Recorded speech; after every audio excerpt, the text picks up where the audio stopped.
নিটের দুটো কোশ্চেন করলাম, আবার একটা নতুন নিটের কোশ্চেন এসেছে। দেখো 2009 সালে কোশ্চেনটা এসেছিল। কোশ্চেনটা কি বলেছিল দেখো, বলছে particle starts in motion from rest, মানে একটা পার্টিকেল যাত্রা শুরু করেছে ফ্রম রেস্ট, মানে রেস্ট থেকে যাত্রা শুরু করেছে, under the action of constant force if the distance covered in first 10 seconds is s1, প্রথম 10 সেকেন্ডে সে s1 দূরত্ব অতিক্রম করেছে, এটা বলে দিয়েছে কোশ্চেন তোমার। আর কি বলেছে, and that covered in first 20 seconds is s2, প্রথম 20 সেকেন্ডে সে s2 দূরত্ব অতিক্রম করেছে। তাহলে s1 এর সাথে s2 রিলেশন দেওয়া আছে, চারটে তোমাকে রিলেশন দিয়ে দিয়েছে, মানে কোনটা হবে, চারটে সম্পর্ক তোমাকে দিয়ে দিয়েছে, কোনটা হবে সেটা বলতে হবে। এই কোশ্চেনটা এসে নিট 2009 সালে, আর নিটের কোশ্চেন তোমার মানে তোমরা জানো প্রত্যেকটা কোশ্চেন 4 মার্কস করে। দেখো আগের অঙ্কের থেকে এখানে পার্থক্য আছে একটা, দেখো এখানে কিন্তু তম সেকেন্ডে বলি, দেখো ভালো করে খেয়াল করো, ওই জায়গাটার সঙ্গে এই জায়গাটা ছেলেমেয়েরা ওই জায়গা গুলিয়ে ফেলে, বলছি ইন ফার্স্ট 10 সেকেন্ডস, প্রথম 10 সেকেন্ড, বলেনি 10তম সেকেন্ড, তম বলেনি 10 সেকেন্ডে বলেছি। তাই আমরা এই সূত্রটা আমরা অ্যাপ্লাই করব, এবং অতিক্রান্ত দূরত্ব এস মানে কি, আমাদের UT plus half of AT square. যদি তম বলতো আগের সূত্র আমরা ইউজ করতাম, মানে S N equal to U plus half of A to N minus one, ওটা ইউজ করতাম। যদি তম বলতো, খেয়াল রাখতে হবে ছেলেমেয়েরা এই জায়গায় মার খেয়ে যায়। পার্টিকেলটা রেস থেকে যাত্রা শুরু করেছে। আচ্ছা রেস থেকে কোনো একটা বস্তু যদি যাত্রা শুরু করে, আমরা কি বলেছিলাম, ইনিশিয়াল ভেলোসিটি সেটা 0 হয়, মানে প্রাথমিক বেগ 0 হয়ে যায়। তাই প্রাথমিক বেগ 0 হয়ে গেছে, এটা 0 মানে কি, তাই এর সাথে গুণ আছে, এটাও 0 হয়ে যাবে। তার মানে এটা কি, এই টার্মটা অলরেডি 0 হয়ে গেল। এবার আরেকটা জিনিস তোমরা এখানে দেখো, এখানে আগের মতো কিন্তু অ্যাক্সেলারেশন ডিউ টু গ্র্যাভিটি মানে জি বলেনি, এখানে যে ত্বরণটা বোঝাচ্ছে এটা হচ্ছে লিনিয়ার অ্যাক্সেলারেশন, অর্থাৎ এ আমরা বলতে পারি। তার মানে এখানে এই রাখবো আমরা, আমি চেঞ্জ করছি না, তাহলে চেঞ্জ করার দরকার পড়ছেই না।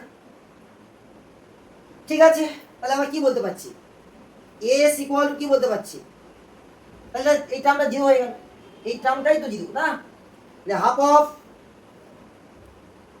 এ টি স্কোয়ার। এবার আমরা বলছি প্রথম 10 সেকেন্ডে কতটা যাবে, তাহলে এই যে ডিস্টেন্সটা যাচ্ছে কতটা, এক টাইম 10 সেকেন্ডস, তাহলে কত আসবে। তার মানে এই সমীকরণে আমরা যেখানে টি দেখিব সেখানে 10 বসাইব, তার মানে হাফ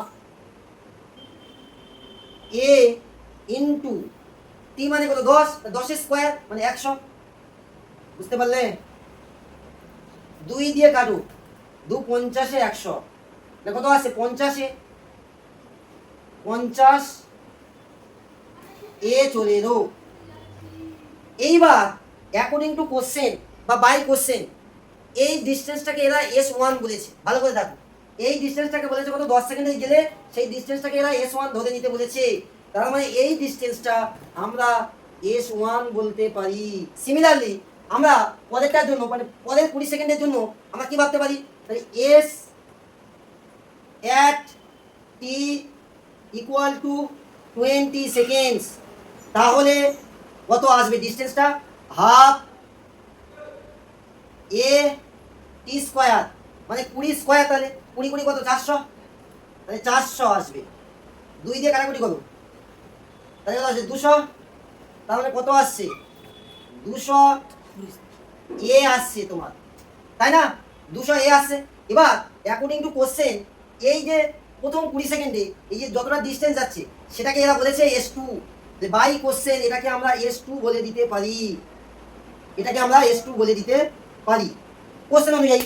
এবার এই যে S1 আর S2 এর মধ্যে আমার রিলেশন বের করতে বলেছে, তাই কি করতে পারি এখান থেকে, একটা জিনিস তোমরা দেখো, এখানে আমি লিখতে পারি কি S2 মানে, দেখো এর মধ্যে S1 টা লুকিয়ে আছে, দেখো আমি যদি বলি 4 ইন্টু 50 করতে পারি না, 200টার পরিবর্তে, 2টার পরিবর্তে কি বললাম 4 ইন্টু 50, তাহলে 4 50 200 এ, দেখো 50, দেখো 50 এর মানে কি S1 বসে দিতে পারি, অর্থাৎ কি বলতে পারছি দেখো খুব ভালো করে দেখো, তাহলে S2 ইকুয়াল টু কি পাচ্ছি আমরা 4 into S1, 4 into S1, S1, এতটাই সোজা। বুঝতে পারলে কোন অপশনটা রাইট হলো?